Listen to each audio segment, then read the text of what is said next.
নমস্কার বন্ধুরা, আমি ঝুমা। আমার চ্যানেলে সবাইকে স্বাগত। প্রতিদিনের মতন আজকেরও আরও একটা রেসিপি নিয়ে এসেছি বন্ধুরা আপনাদের সামনে। রেসিপিটি হলো কচু দিয়ে ইলিশ মাছের ঝোল। আমরা তো ইলিশ মাছ অনেক রকম ভাবে খেয়েছি, কিন্তু কচু দিয়ে কি ইলিশ মাছের ঝোল খেয়েছি বন্ধুরা? আপনারাও একবার এইভাবে বাড়িতে বানিয়ে খেয়ে দেখুন, আশা করি দারুণ লাগবে। অসাধারণ কিন্তু খেতে হয়েছে, দারুণ টেস্টি। রেসিপিটি প্রথম থেকে শেষ অবধি দেখবেন। দেখে যদি ভালো লাগে বন্ধুরা একটা লাইক শেয়ার কমেন্ট করতে ভুলবেন না। আমি এখানে 6 পিস মাছ নিয়েছি, 2 পিস লেজা আর 4 পিস গাদা নিয়েছি। আমি ভালো করে নুন হলুদ মাখিয়ে নেব।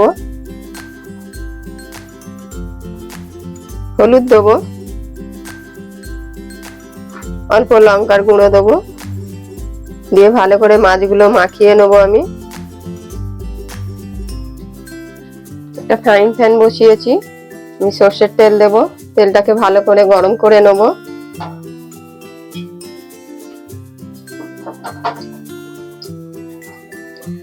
তেলটা খুব ভালো মতন গরম হয়ে গেছে, মাছগুলো আমি দিয়ে দেবো।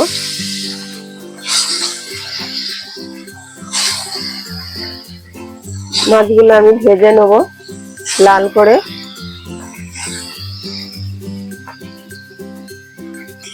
মাছগুলো আমি এক পিঠ উল্টে দেবো।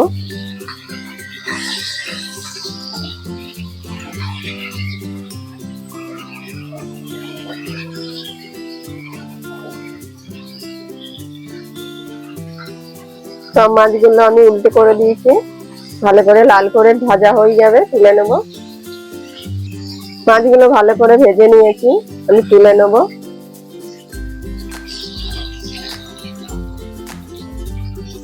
কড়াই বসিয়েছি, কড়াতে আমি পরিমাণ মতন তেল দেবো। তেলটা খুব ভালো করে গরম করে নেব। তেলটা গরম হয়ে গেছে, 1 চামচ কালো জিরে ফোড়ন দিয়েছি।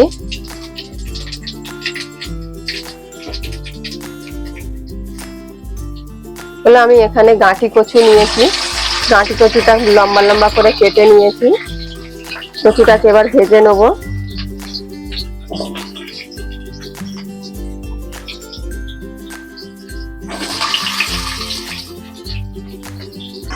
কচুগুলো আমি লাল করে ভেজে নেব।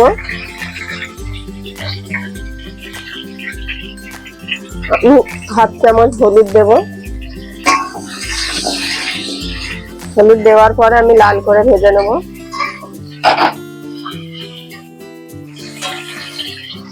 কচুটা আমি হাফ লাল করে ভেজে নিয়েছি। এখানে আমি 2টো আলুও লম্বা লম্বা করে কেটে নিয়েছি। আলুগুলো কচুর মধ্যে দিয়ে দেবো। এবার আলু আর কচু আরো ভালো করে লাল করে নেব। আমি এখানে 2 চামচ জিরে ভিজিয়ে রেখেছিলাম, জিরেটাকে আমি মিক্সিতে বেটে নেব। 1 চামচ নুন দিয়ে দেবো। নুন দিয়ে আরো ভালো করে আমি ভেজে নেব।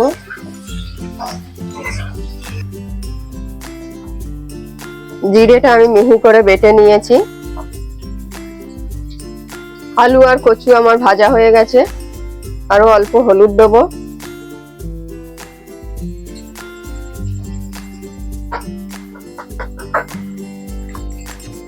কাশ্মীরি লঙ্কা দেবো 1 চামচ।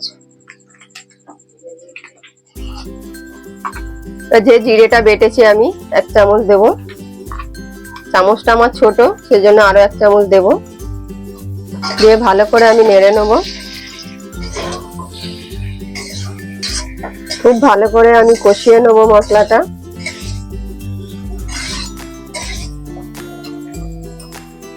অল্প একটু জল দেবো যাতে মশলাটা পুড়ে না যায়।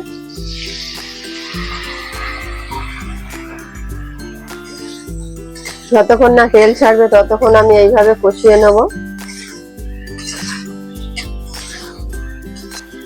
1 চামচ আদা বাটা দেব।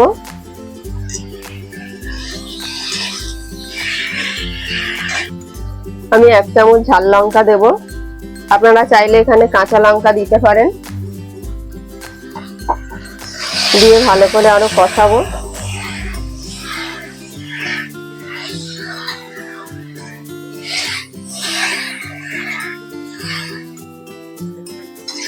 মশলাটা আমার খুব ভালো করে কষানো হয়ে গেছে। আমি এবার জল দেবো।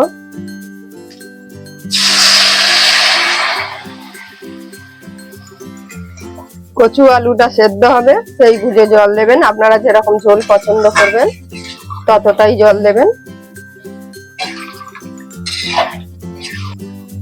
আমি জল দিয়ে দিয়েছি, আমি এবার ঢেকে দেবো। উঠলে আমি গ্যাসটা কমিয়ে দেবো,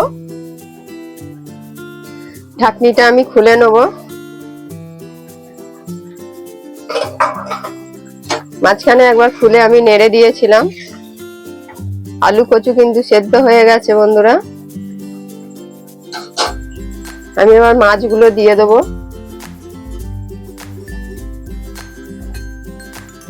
মাছগুলো দিয়ে আরো 2 মিনিট ফুটিয়ে নেব।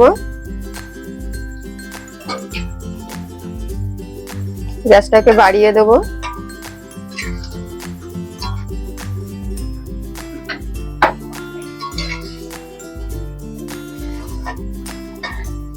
আমি 2 মিনিট ফুটিয়ে নিয়েছি। আমার ইলিশ মাছের ঝোল কিন্তু একদম রেডি। কচু দিয়ে ইলিশ মাছের ঝোল। গ্যাস বন্ধ করে দেবো। আমার এই কচু দিয়ে ইলিশ মাছের ঝোলের রেসিপিটি কেমন হয়েছে অবশ্যই কমেন্টে জানাবেন বন্ধুরা। আর আপনারা একবার খেয়ে দেখুন, আশা করি আপনাদেরও ভালো লাগবে। আর ভালো লাগলে বন্ধুরা একটা লাইক শেয়ার কমেন্ট করতে ভুলবেন না।